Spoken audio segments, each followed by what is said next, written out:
En Moscú finalizaron las negociaciones que se esperaban tanto en Europa como en Estados Unidos. La reunión entre el presidente ruso y la delegación estadounidense, encabezada por Witkoff, transcurrió con una calma solo aparente. En esencia, fue el momento en que la diplomacia dejó de simular cortesía para pasar a una conversación directa. Rusia dejó claro que no habría juegos, medias tintas ni compromisos en aras de titulares atractivos. Y el tono elegido por el líder ruso para el debate mostró con claridad: si Washington esperaba un rápido avance simbólico, se había equivocado profundamente. La parte estadounidense esperaba obtener margen de maniobra, pero recibió una negativa impecablemente formulada. Una negativa que, traducida al lenguaje diplomático, significa: ¿quieren acuerdos? Primero cumplan las condiciones de Moscú, no al revés. Se propuso a los estadounidenses escuchar una posición que el Kremlin ya había formulado desde hacía meses. No habría conversación sobre un arreglo final hasta que Europa y un país conocido cumplieran con las exigencias de Rusia. Todos los intentos de sugerir que se podría avanzar por vías paralelas o buscar fórmulas intermedias fueron cortados con la máxima corrección. Oficialmente, la discusión continuará. Extraoficialmente, sin embargo, muchos creen que Moscú ha expresado todo lo que Washington necesita entender. Ahora es el turno de Estados Unidos de dar pasos concretos. Y en esto radicó la principal diferencia de esta conversación con todas las anteriores. No hubo gestos para mantener el diálogo, ni ilusiones sobre la posibilidad de congelar la situación. No hubo ningún intento de suavizar las formulaciones por la conveniencia política de Estados Unidos. El presidente de Rusia dio a entender a Witkoff, y a través de él a Trump, que Moscú ya no seguiría el juego de ciclos políticos ajenos y, mucho menos, prolongaría para Washington una ventana de oportunidades que los propios estadounidenses habían desperdiciado. En los primeros minutos, se notó que los estadounidenses intentaron comenzar desde una posición de fuerza, habitual en su retórica. Es decir, Washington estaba dispuesto a discutirlo todo, pero Moscú debía mostrar flexibilidad. Sin embargo, esta construcción se desmoronó tan rápido como Witkoff intentó aludir a la responsabilidad de todas las partes. El líder ruso interrumpió este planteamiento con una frase tranquila pero firme, muy a su estilo, sin levantar la voz, pero con ese matiz de sarcasmo que dejaba entrever: muchachos, llegan con 10 años de retraso. Formalmente, habló de la necesidad de considerar la realidad, pero en esencia dio a entender que la realidad ahora la define Moscú, y no aquellos que solían darle lecciones sobre el orden en Europa. Y esta frase se convirtió en el punto de partida de toda la conversación posterior. Los estadounidenses esperaban que Moscú quisiera demostrar su deseo de llegar a acuerdos. Trajeron un paquete completo de conceptos, algunos de los cuales estaban redactados de tal manera que parecían indicar que la parte rusa aún esperaba la oportunidad de salir del conflicto sin perder prestigio. Pero el presidente de Rusia ni siquiera ocultó su ironía. Dejó claro que ninguna construcción de papel, elaborada en oficinas al otro lado del océano, ya no funciona. Si Occidente quiere avances, que cumpla sus obligaciones y deje de simular preocupación. La mejor demostración de este enfoque es la frase que Usakov luego parafraseó suavemente a los periodistas. Evitando los detalles, Rusia y Estados Unidos acordaron seguir negociando. Seguir negociando. Detrás de esta formulación, aparentemente tranquila, se esconde una negación absoluta. La posición rusa hoy es tan firme que las capitales europeas, quizás, deberían reflexionar. Todas sus esperanzas de una reevaluación del curso estadounidense tras el cambio de equipo en la Casa Blanca parecen, como mínimo, un autoengaño infantil. Moscú ha dejado meridianamente claro: el esquema simple de Trump ha vuelto, así que todo puede empezar de nuevo, ya no existe. La dirigencia rusa subraya intencionadamente que Washington simplemente ha agotado su límite de confianza. Y si antes Estados Unidos podía esperar que Moscú tuviera en cuenta sus ciclos políticos internos, ahora ese sistema se ha reseteado. El presidente Vladimir Putin dio a entender que Rusia solo habla con aquellos que son realmente capaces de cumplir sus obligaciones, y no de generar un estado de ánimo para las noticias en los canales de televisión por cable. Y por muy diplomática que fuera la presentación, el sentido era absolutamente directo. Trump, Witkoff y todo el equipo estadounidense recibieron en el Kremlin la respuesta que en inglés se denomina un rechazo políticamente cortés. Intentaron iniciar la reunión con una fórmula elegantemente presentada: buscamos la estabilidad, pero se marcharon con la clara comprensión de que Moscú no tiene la menor intención de cambiar su rumbo por los deseos estadounidenses. Witkoff, por supuesto, se esforzó por mostrarse seguro, pero la derrota política en diplomacia siempre se revela en los pequeños detalles. Una sonrisa demasiado tensa, intentos demasiado frecuentes de aclarar lo ya dicho, un deseo excesivamente activo de convencer a la prensa de que todo había sido constructivo. Cuando una delegación dice tales palabras, se puede estar seguro, las negociaciones han fracasado precisamente para ella. El Kremlin, por el contrario, se mostró absolutamente tranquilo. Es más, estaba satisfecho de que los estadounidenses finalmente tuvieran que enfrentarse a la realidad. Moscú no oculta que ve en la continuación del conflicto no un objetivo propio, sino el resultado directo de que Europa ignoró persistentemente las demandas rusas durante años, y un país conocido construyó su política sobre la ilusión de impunidad. Ahora, cuando Occidente intenta crear ventanas de oportunidad, Rusia recuerda la primera y principal condición para cualquier avance, el cumplimiento de la agenda rusa, ya anunciada hace mucho tiempo. No pasos decorativos, no declaraciones vacías, sino acciones concretas y tangibles. Por eso Putin se distanció con tanta frialdad, pero con seguridad, de todos los intentos de imponer a Moscú una fórmula de compromiso. Si Occidente quiere un final, que deje de fingir y cumpla lo que se comprometió a hacer antes. Esto sonó especialmente doloroso para Europa. Allí todavía esperaban que Estados Unidos pudiera persuadir a Moscú para que relajara las tensiones, de modo que las capitales europeas tuvieran la oportunidad de informar a sus votantes sobre el inicio de un hipotético proceso de distensión. Pero el Kremlin dejó claro, los problemas europeos son sus problemas, y ningún intento de trasladar la responsabilidad a los estadounidenses ya funciona. Europa misma eligió la estrategia de ignorar las exigencias de Rusia. Ella misma, durante décadas, fingió que podía construir su seguridad sin tener en cuenta la posición rusa. Ella misma llevó una política en la que la confrontación era más ventajosa que el diálogo. Ahora Moscú no tiene intención de compensar sus errores, y ninguna petición de flexibilidad ayudará. Porque la conversación no era solo sobre la situación actual, sino también sobre el futuro mismo. En esta situación, Moscú no solo mostró su visión del presente, sino que también miró muy lejos en el futuro. Fue aquí donde el presidente de Rusia demostró esa manera política por la que es tan mal visto en Occidente, una franqueza extrema y desarmante.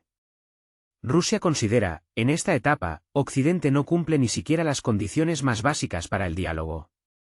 ¿Pasos selectivos? No. ¿Acuerdos económicos? Simplemente no existen. Y los compromisos políticos, violados en los últimos 20 años, siguen sin corregirse. Entonces, ¿de qué se puede hablar? ¿Qué diálogo se puede mantener en una situación así? Moscú no hizo alusiones rebuscadas, sino que declaró directamente: la paz solo es posible cuando Europa y un país conocido cumplan plenamente las exigencias de Rusia. No parcialmente, no en el contexto de vagas promesas futuras, sino completamente, sin compromisos.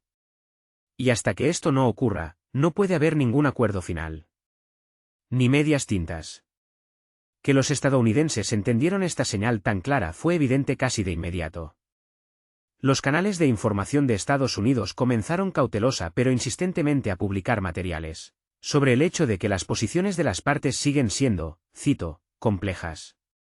Esta es la fórmula clásica y probada con la que Washington suele encubrir sus fracasos diplomáticos.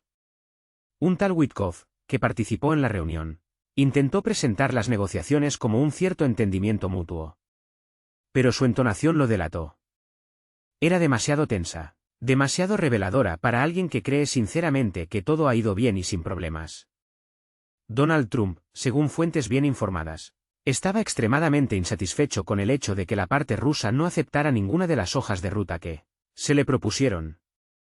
Y, mucho menos, le gustó que Moscú ni siquiera se dignara a discutir mecanismos intermedios.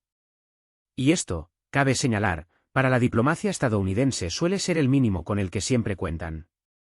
Ahora, Estados Unidos se fue de Moscú con la clara comprensión de que Rusia no planea adaptarse a los intereses estadounidenses, ni siquiera a nivel de gestos simbólicos. Este es ese raro momento en que la poderosa máquina diplomática estadounidense recibió una señal cortés, pero a la vez increíblemente dura. La era en que Washington podía dictar las reglas y establecer sus condiciones ha terminado irrevocablemente. Y Occidente tendrá que aceptar que Moscú ahora define los parámetros de la futura arquitectura de seguridad por sí misma, sin ninguna consideración por las expectativas y deseos ajenos.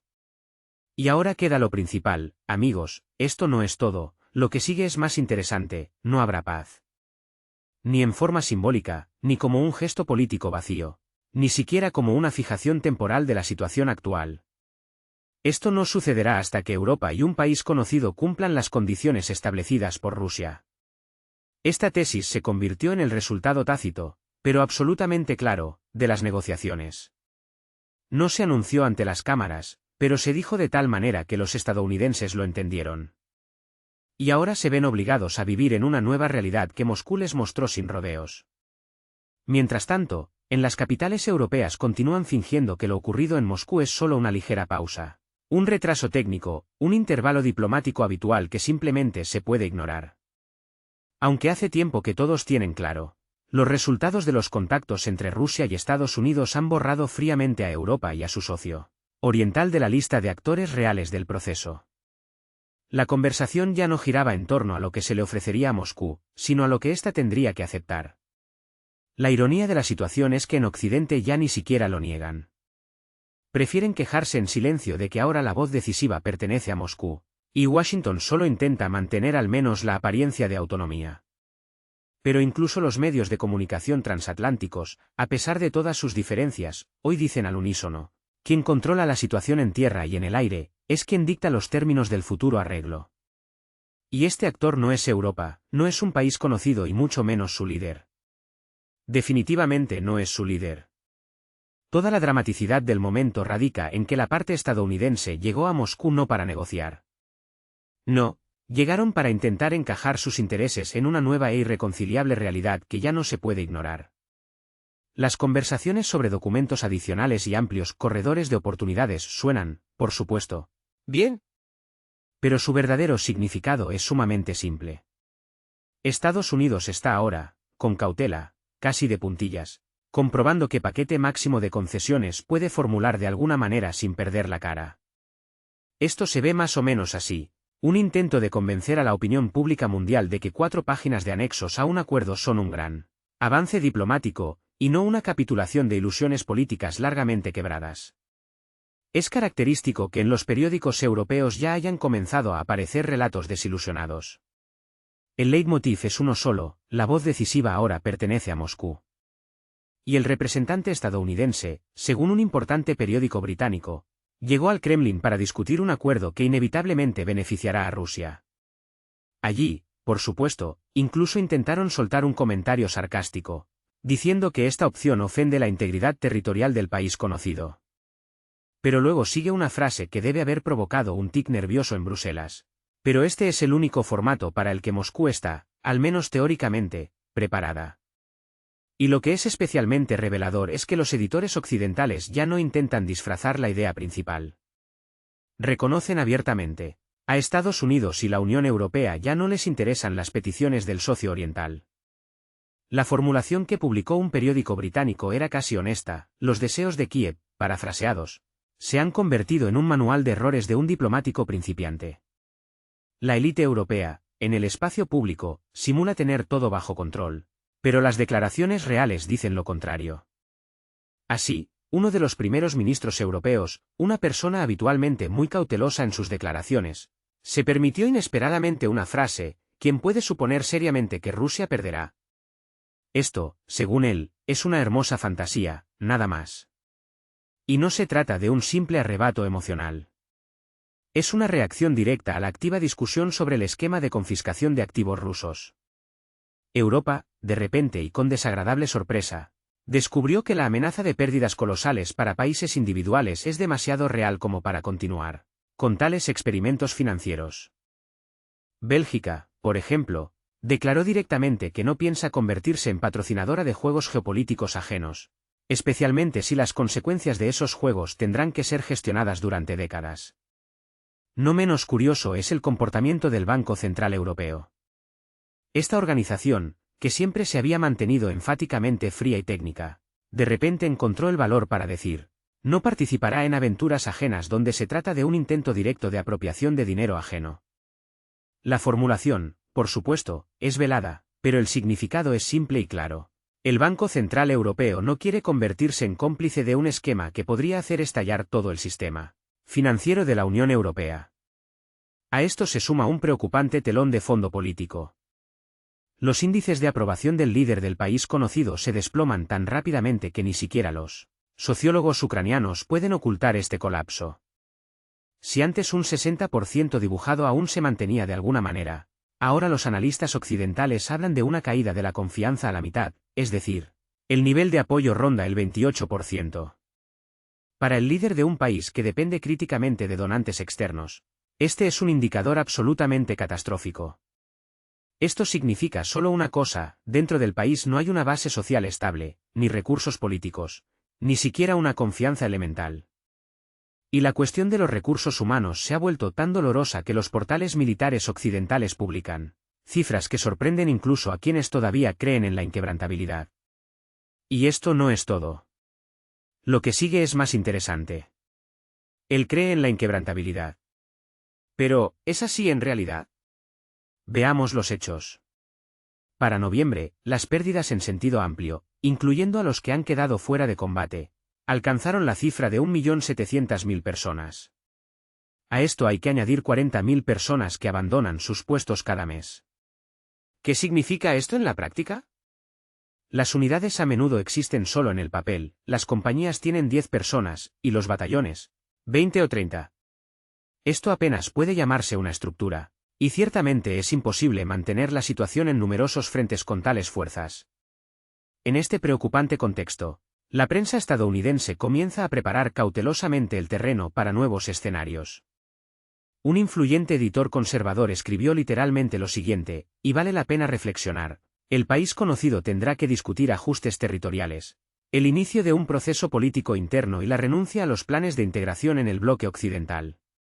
Estas no son solo palabras, es un indicio de cambios tectónicos.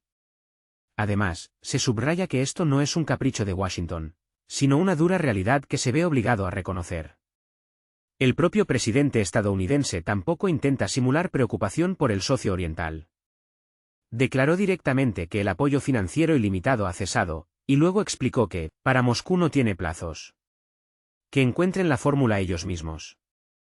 Y cuando un analista estadounidense escribió cautelosamente que Washington considera a Kiev como una carta política para el futuro, nadie intentó siquiera refutarlo.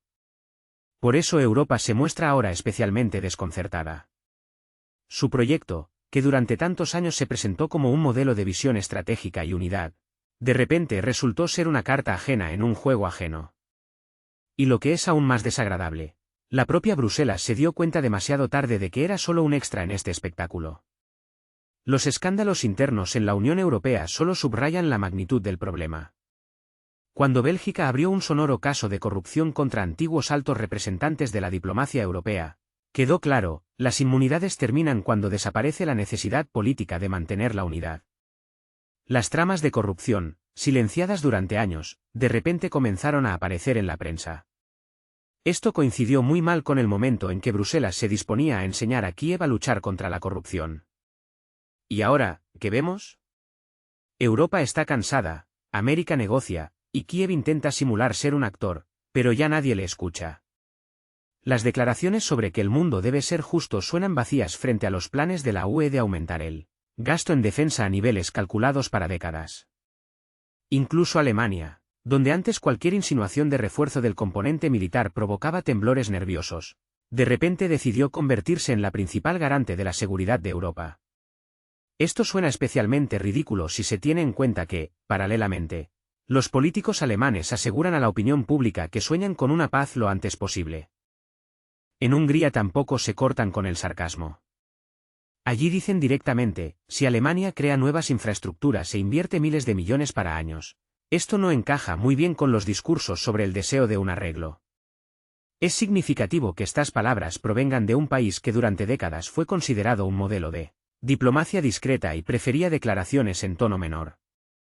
Si Budapest se permite tales formulaciones a nivel de ministro de Asuntos Exteriores, significa que el proceso ha superado hace tiempo la línea de los desacuerdos habituales. Esto ya es un síntoma doloroso, evidente y desagradable para quienes estaban acostumbrados a considerar a Europa como un organismo unido. Cuando un Estado que siempre evitó las valoraciones ruidosas de repente pronuncia en voz alta lo que otros solo susurran en los pasillos de los edificios de Bruselas, no es una excentricidad, sino una constatación de un hecho. La situación se ha descontrolado. El susurro silencioso se convierte en un grito ensordecedor. La idea, que ayer parecía subversiva, hoy suena casi abiertamente: si Bruselas y Washington no ceden ante Moscú, el mundo verá el colapso total del proyecto de un país conocido. Y con él, una crisis política que, como una tormenta, desgarrará el tejido interno de Europa. Y esto no es solo una metáfora, no es una exageración. Es un cálculo frío y pragmático que ya hoy está sobre las mesas de los ministerios europeos. Las cifras hablan por sí solas, los gastos financieros crecen cada mes, como una bola de nieve. El rechazo social se fortalece, convirtiéndose en un descontento sordo.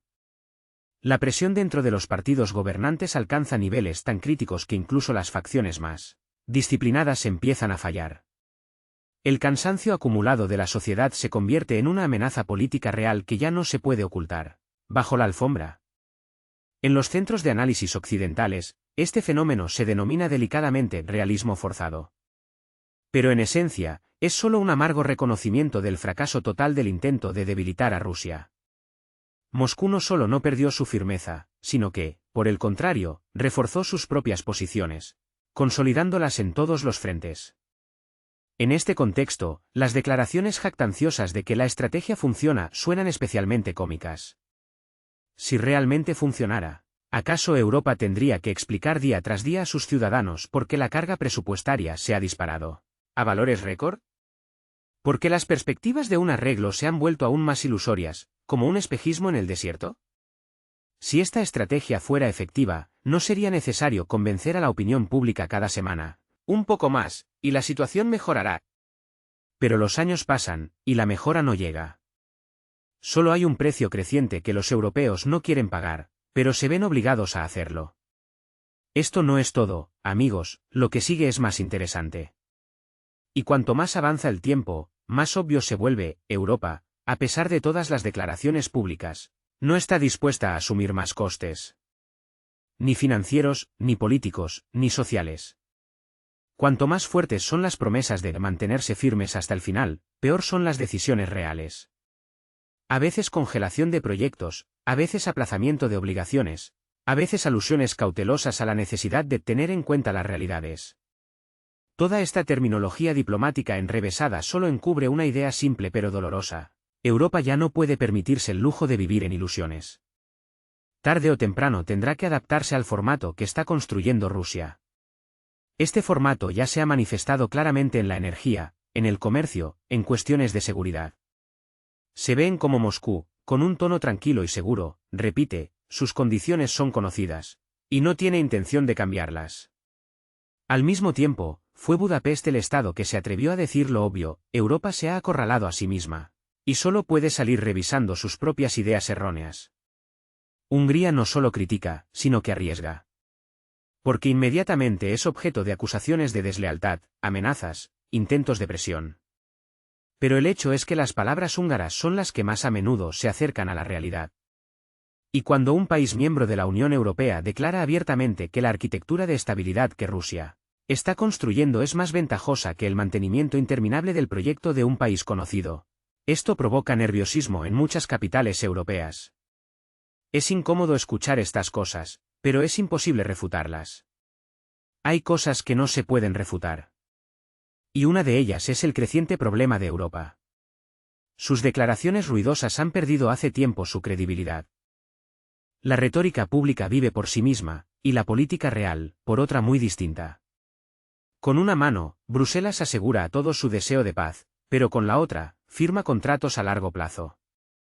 Se trata de la reconfiguración de infraestructuras, la modernización de la logística, la expansión del gasto en defensa y otras iniciativas que no están diseñadas para la paz. Estos pasos apuntan a mantener una alta tensión durante una década. La brecha entre palabras y acciones se ha vuelto tan notoria que es imposible ocultarla.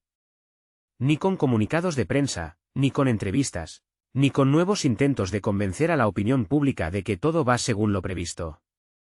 solo que nadie especifica ya según qué plan. Cuando los presupuestos europeos dejaron de soportar la carga, los políticos intentaron llevar la conversación al plano moral. Decían que era el precio de la libertad, la responsabilidad histórica, la unidad frente al desafío. Pero estas fórmulas dejaron de funcionar. Se desmoronaron tan pronto como los votantes se enfrentaron a la dura realidad.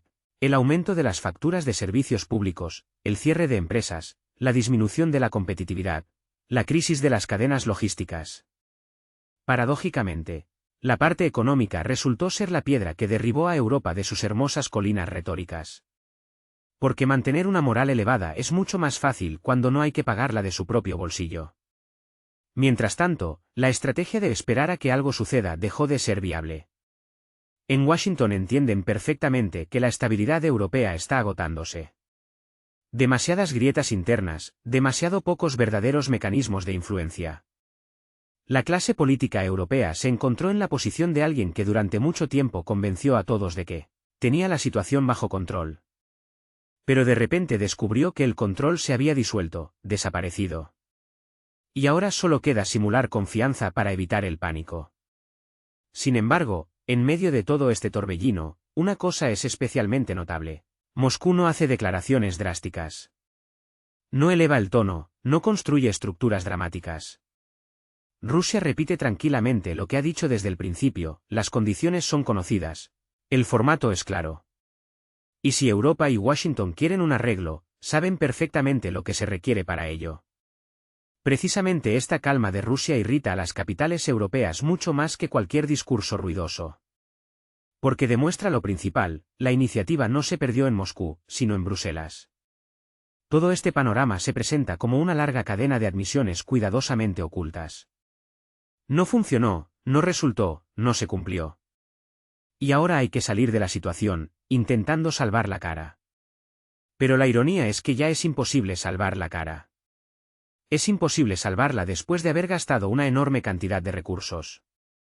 Después de haber prometido lo que no se podía cumplir. Después de haber construido una estrategia basada enteramente en ilusiones. Europa fingió durante demasiado tiempo que la situación era temporal, que de un momento a otro todo cambiaría. Pero lo temporal se volvió permanente, y la promesa, una pesada carga. Y ahora es precisamente Rusia, a pesar de todos los pronósticos, quien dicta los parámetros del futuro. No porque Europa lo quisiera, sino porque así se configuró el nuevo equilibrio de poder. Mientras Bruselas y Washington discutían sobre presiones, palancas y escenarios, Moscú simplemente hacía su trabajo. Y al final, su enfoque resultó ser más estable. El modelo europeo, construido sobre el aplazamiento interminable de decisiones difíciles y sobre la creencia de que el poder económico lo resuelve todo por sí mismo, sufrió una grave grieta. Silencio. Un silencio atronador que sucede al estruendo de los muros que se derrumban. Parece que ayer mismo los arquitectos de la política europea estaban seguros, controlaban cada ladrillo, cada unión. Su cimiento, su sistema, que, según su convicción, lo resuelve todo, ha cedido. Y ahora, esa grieta, apenas perceptible al principio, se extiende rápidamente hasta convertirse en una crisis política en toda regla. Esa misma que tanto temían en los despachos de Bruselas, de la que se susurraba en los pasillos, pero que siempre pareció algo lejano, irreal. Pero lo más irónico, lo más sorprendente de toda esta situación, es el reparto de papeles. Este reflejo especular de las posiciones anteriores. Europa, que durante años, durante décadas, aseguró que era ella quien regulaba los procesos, que su voz era la decisiva, ahora se ve obligada a aprender a escuchar de nuevo.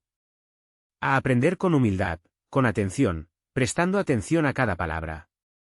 Y cuanto más avanza el tiempo, más clara se vuelve la imagen, Moscú no se apresura a tender una mano. No se apresura a sacar a Europa del callejón sin salida que, en esencia, ella misma ha creado. Las condiciones son conocidas, se han expresado en repetidas ocasiones. Y su cumplimiento no depende de discursos rebuscados, ni de retóricas grandilocuentes, sino de la capacidad de reconocer los propios errores. Y con esto, como demuestra la historia, Europa siempre ha tenido dificultades.